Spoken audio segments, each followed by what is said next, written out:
Hey, children are the one who are incomplete without guidance of their parents. Parents also not only guide but they regulate the better functioning of their kids.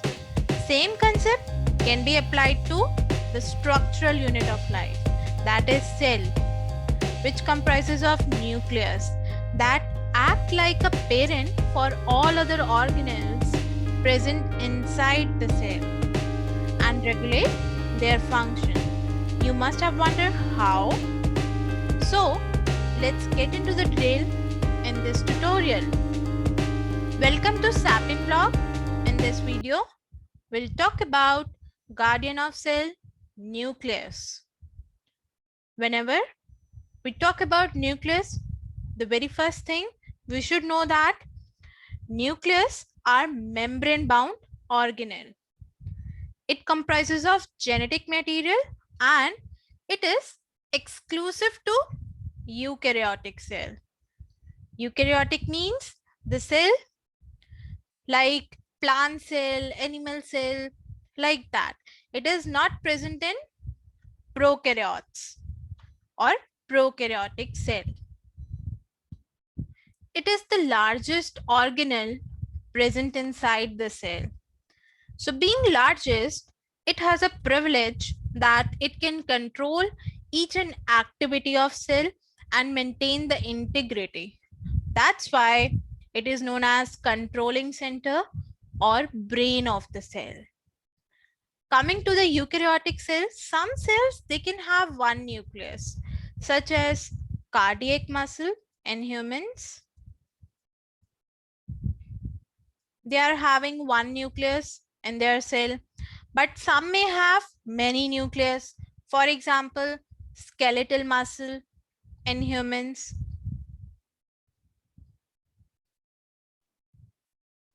Also slime molds. They are having more than one nucleus.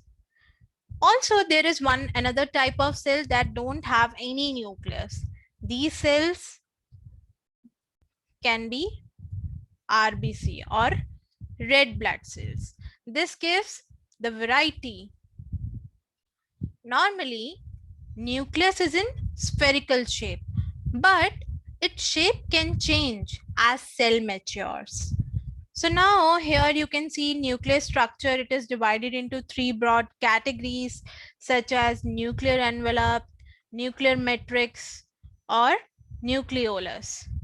So these are the three important structure which makes up nucleus.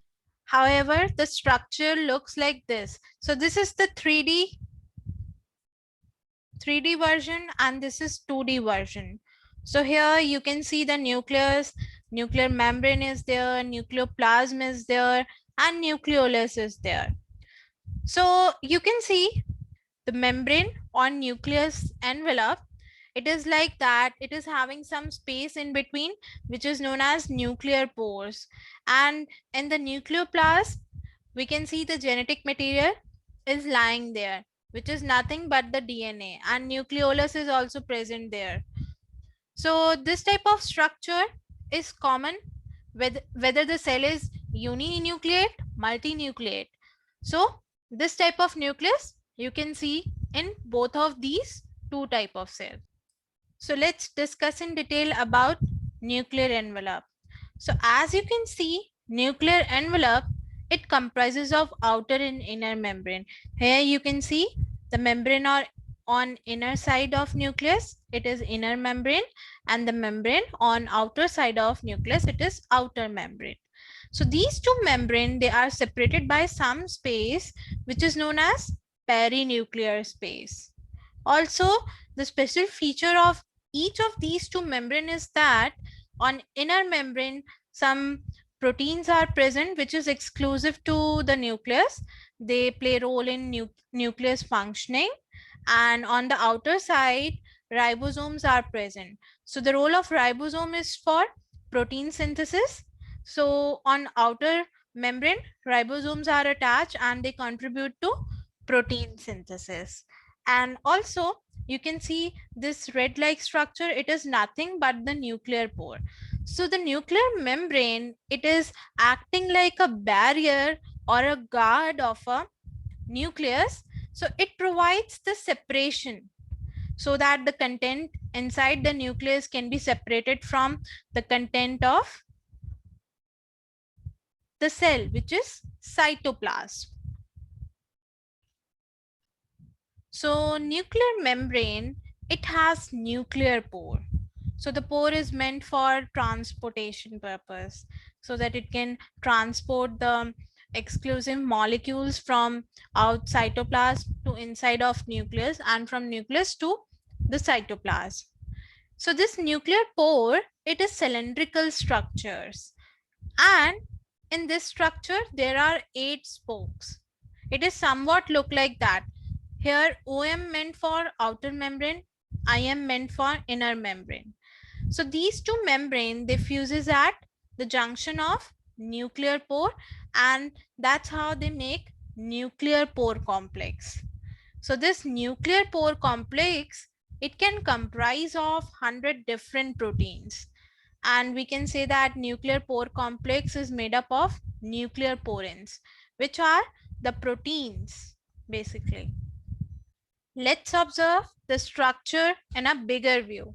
So here you can see central pore, nuclear basket. So this basket has 8 spokes in total. So this is a nuclear ring, and here outer membrane and inner membrane, they just fuse at the central pore, and this will make nuclear pore complex. Here the filament structures, these are meant for facilitating the transportation process. In case of mammalian cells, they can have up to 3,500 nuclear pore in their nucleus, which is such a great number. Coming to the nucleolus, it don't have any membrane, so we can say that it is non-membrane bound body.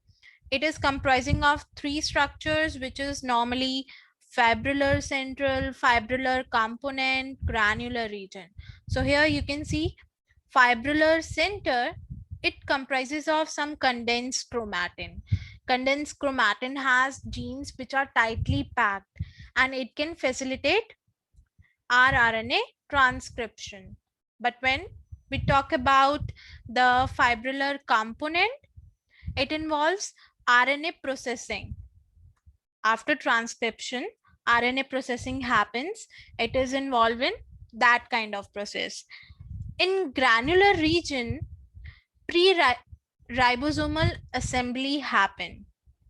So it have mature ribosome precursor particles. The next is nuclear matrix.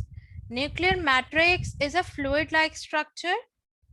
It basically has protein filament network. That means many protein filaments are there in the nuclear matrix.